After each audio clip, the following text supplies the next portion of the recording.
So ito na guys yung ating tuwalya ng ng baka. So gagawin natin siya ngayong balbakwa o hindi babakwa kasi baka siya eh. So yan, pinakulo na natin yan.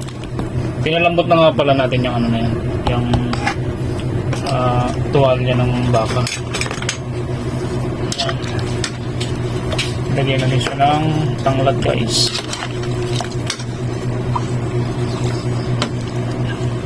Pakukuloyin lang natin siya. At so yun guys, ayan na, nakulo-kulo na yung balbakwa natin. Ayan o.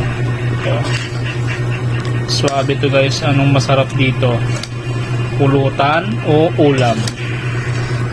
So comment below guys kung anong masarap dito sa balbakwa natin, pulutan nga ba or pang ulam lang? Pero I think na masarap to sa pulutan.